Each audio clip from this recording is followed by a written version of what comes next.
அண்மை செய்தி. Chennai விருகம்பாக்கத்தில் bike parking தொடர்பாக ஏற்பட்ட தகராறில் எஸ்பிஐ காவலாளி மீது கொலைவெறி தாக்குதல் நடத்திவிட்டு தப்பி ஓடிய நபர்கள் சிக்கியுள்ளனர். இது குறித்த விவரங்களை செய்தியாளர் சுரேஷ் வழங்க கேட்கலாம். சுரேஷ், வணக்கம். விவரங்களை பதிவு பண்ணுங்க. வணக்கம் வருண். சென்னை விருகம்பாக்கத்தில் எஸ்பிஐ வங்கி காவலாளி மீது கொலைவெறி தாக்குதல் நடத்திவிட்டு மர்ம நபர் ஒருவர் சென்றிருக்கிறார். இது சம்பந்தமான சிசிடிவி காட்சிகள் வெளியாகி பெரும் பரபரப்பை ஏற்படுத்தியுள்ளது. சென்னை விருகம்பாக்கம் பகுதியில் இருக்கக்கூடிய எஸ்பிஐ வங்கியில் காவலாளியாக ரங்கநாதன் என்பவர் பணிபுரிந்து வருகிறார். இந்த நிலையில் நேற்று முன்தினம் இரவு அந்த பகுதிக்கு வெளியிருந்து இந்த BMW பைக்கில் வந்த நபர் ஒருவர் ஏடிஎம்மில் பணம் எடுப்பதாக கூறி சென்றுள்ளார். பைக்கை ஏடிஎம் வாசலில் விட்டு சென்றுள்ளார். இது குறித்து காவலாளி ரங்கநாதன் பைக் பார்க்கிங் விடுமாறு கேட்டுள்ளார். அதையும் மீறி காவலாளியை முறைத்துவிட்டு பணம் எடுக்க சென்றுள்ளார் அந்த BMW வந்த நபர். அதன் பிறகு காவலாளியை இந்த எடுத்துச் செல்ல போது காவலாளிக்கும் அந்த பைக்கில் வந்த அந்த நபருக்கும் இருவருக்கும் கைகலப்பு உண்டாகியிருக்கிறது. உடனடியாக அதிவேகத்தில் அந்த BMW பைக்கில் வந்த அந்த மர்ம நபர் காவலாளியை சரமாரியாக தாக்கியுள்ளார்.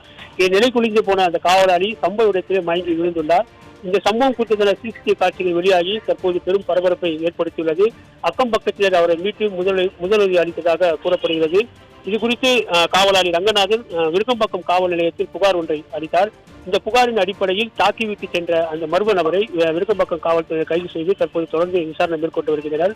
குறிப்பாக இந்த விருகம்பாக்கம் காவல் நிலையத்தில் அமைந்துள்ள இந்த எஸ்பிஐ வங்கியின் வழியாக பொதுமக்கள் அநேகர் சென்று வருவது வழக்கம். இரவு நேரங்களில் பணி முடிந்து செல்லக்கூடிய பெண்கள் இந்த ஏடிஎம் வங்கியில் தான் பணம் எடுத்து செல்லப்படுவதாக கூறப்படுகிறது. தொடர்ந்து இந்த பகுதியில் இரவு நேரங்களில் காவல்துறையினர் பணியில் அமர்த்தப்படவில்லை என்கின்ற குற்றச்சாட்டும் எழுந்துள்ளது.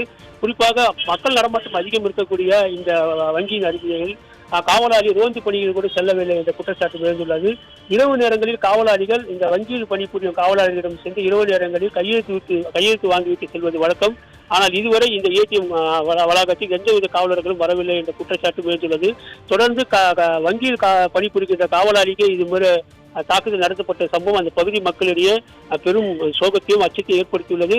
அதுவும் இல்லாமல் காவலாளிக்கு இந்த நிலைமை என்றால் அந்த பகுதியில் செல்லக்கூடிய பொதுமக்கள் பெண்களுடைய வாழ்வாதாரமும் பாதுகாப்பும் கேள்விக்குறியாக உள்ளது என்ற அந்த பொதுமக்கள் கோரிக்கை விடுத்தனர். தொடர்ந்து இரவு நேரங்களில் காவல்துறையினர் ரோந்து பணியை தீவிரப்படுத்த வேண்டும் என அப்பகுதி மக்கள் கோரிக்கை விடுத்துள்ளனர். விவரங்களை வழங்கியமைக்கு நன்றி சுரேஷ்.